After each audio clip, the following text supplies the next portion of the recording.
Around 10 years ago, my friend Jen Lindsay, who was a UU seminarian with me, wrote something on her Facebook post that I've never forgotten. She said, there are two words that describe the circumstances of being alone. One is loneliness, and the other is solitude. Loneliness, solitude. They both describe the same circumstances and yet connote vastly different experiences. Even before the pandemic, many of us experienced moments, days, even longer periods of loneliness and isolation. The last 9 months has only exacerbated this. It has brought more of us into a place of feeling disconnect, separated, unseen, unheard, disconnected.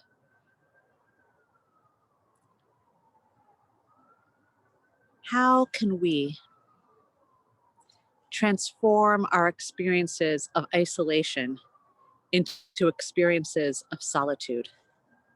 How can stillness be a pathway into solitude, a rich, spiritually nourished sense of connection? If you're wondering this, you're not alone. A recent New York Times article entitled "What We Can Learn from Solitude" talked about people who have chosen contemporary solitude or life as a hermit.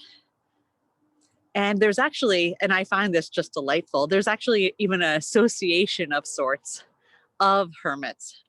And kind of two leaders in this association, the Fredettes, they noticed that their website went from having about 800 clicks a day to 2,000 clicks a day as more and more people who were sheltering at home during the pandemic sought to bring a sense of spiritual vitality into this time.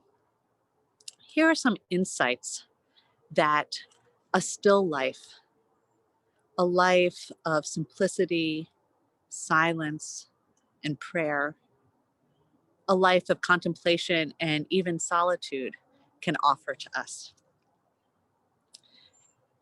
I want to share with you the 4 great gifts that I see being present in such a life.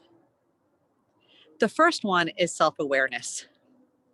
Now, hermits will tell you that one of the first things you become aware of when you move into a quiet, still, solitary life is your inner self. All those thoughts and feelings, memories that we carry around with us that bubble up and communicate to us all the time. And they will share that those first instances are not exactly peaceful. I don't know about you, but me, myself, and I seem to follow me around a lot. They're always there. Now, at first, when you listen to those voices, you may notice certain things. You may notice how they say, I'm sort of scared to be alone. Or is there security when I'm just with myself? Where is a sense of connection? The emptiness seems so strong.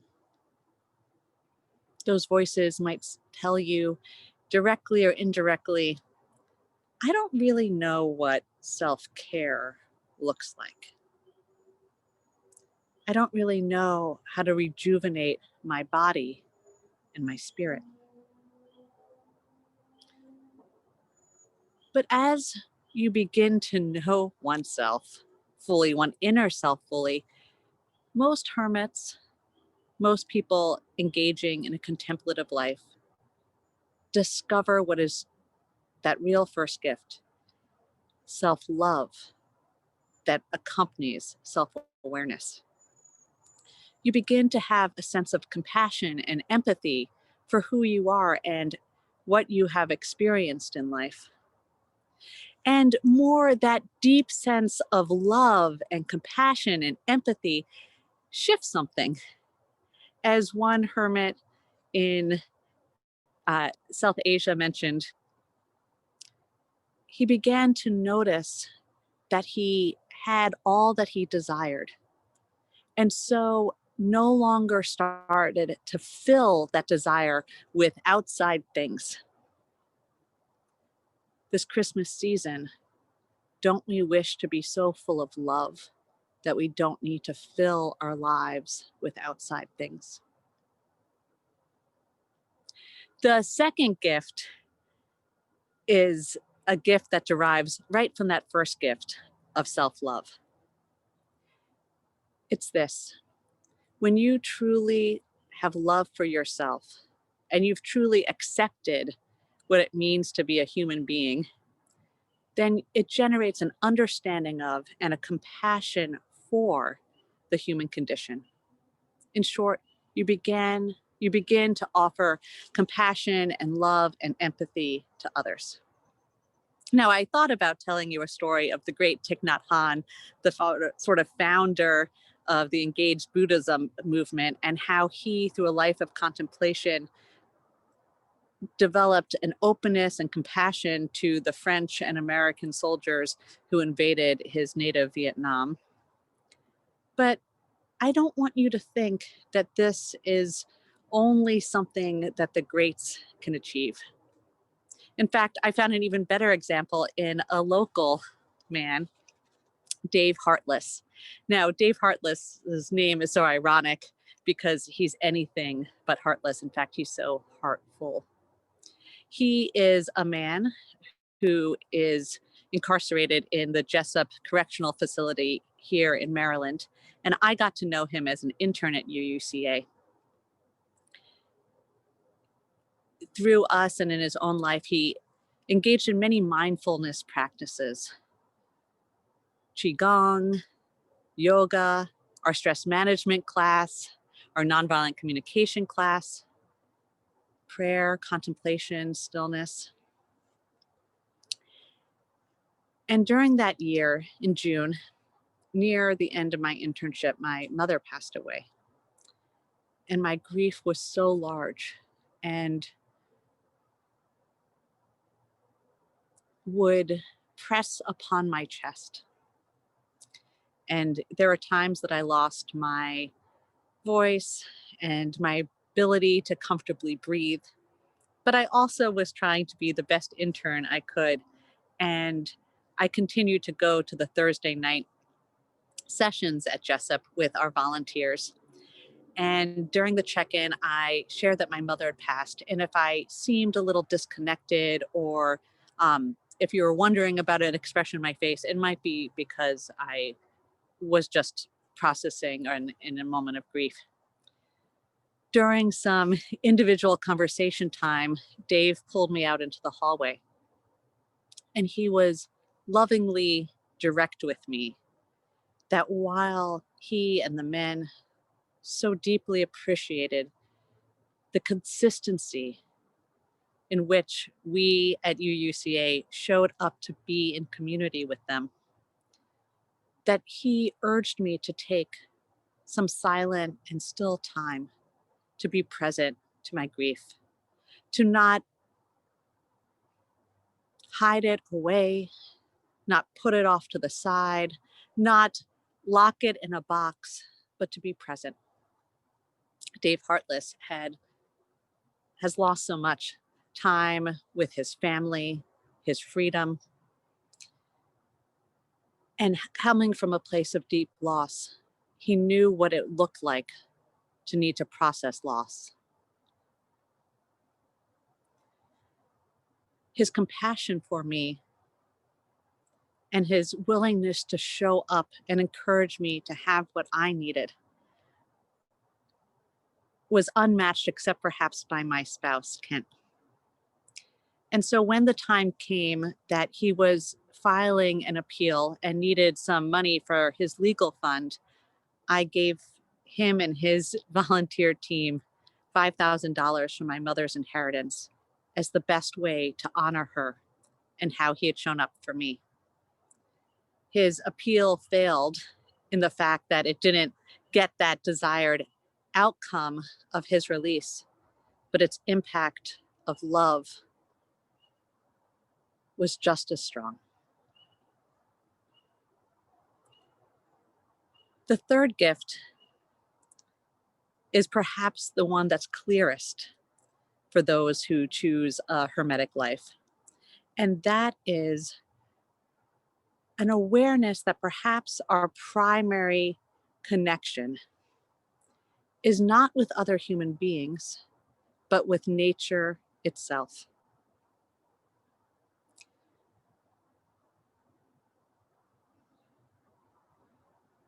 Most hermits, whether it's Dave Heartless or the Fredettes or Thich Nhat Hanh, confine themselves to a small geography.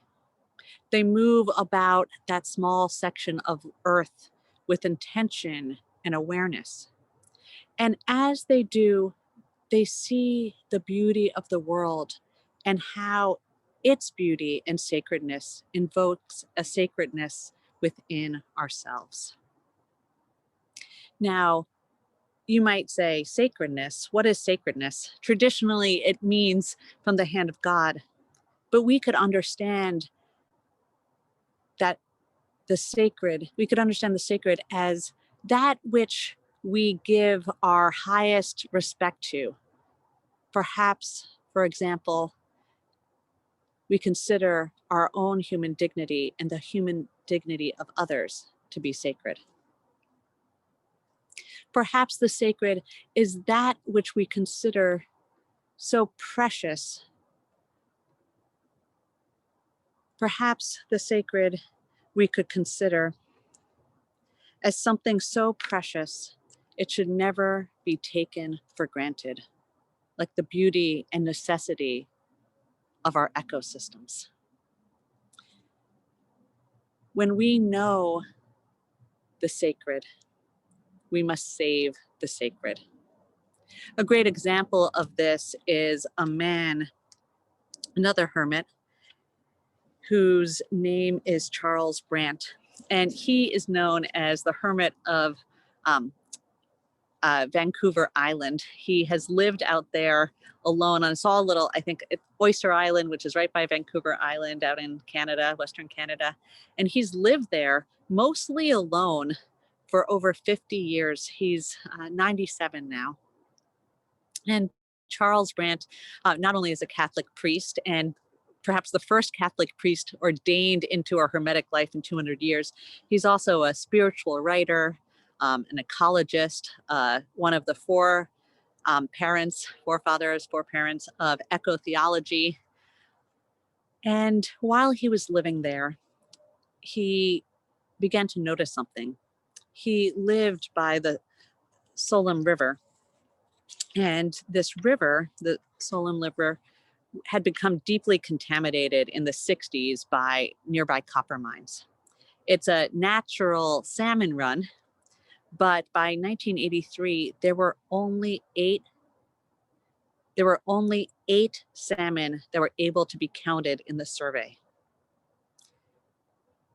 Knowing the sacredness of this river, Charles Brandt wrote a letter to an administrator in British Columbia that was published that said the Solemn River is dead.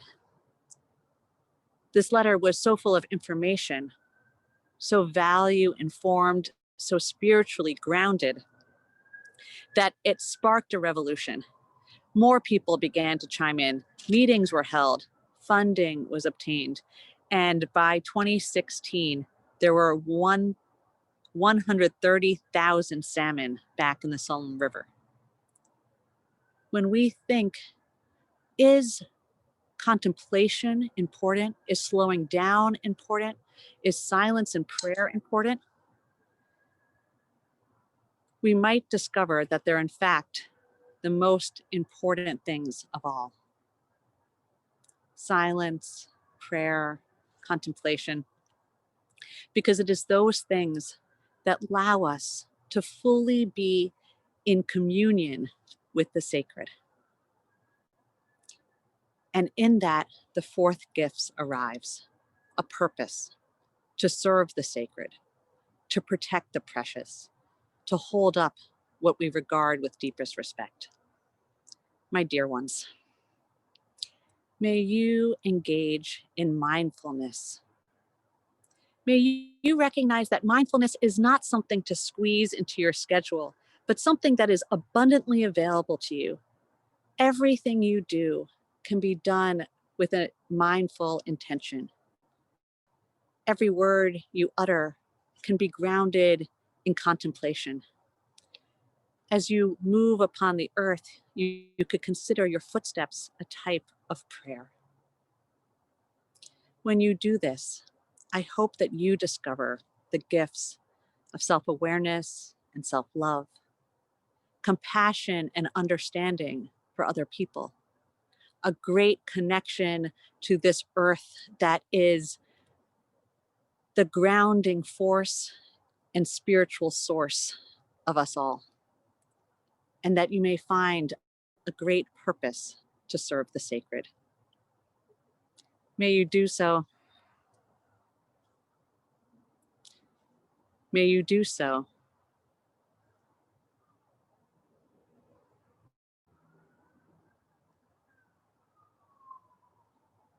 May you do so. And when you do so, may you discover these gifts abundantly, and may you offer your gifts abundantly back to the world.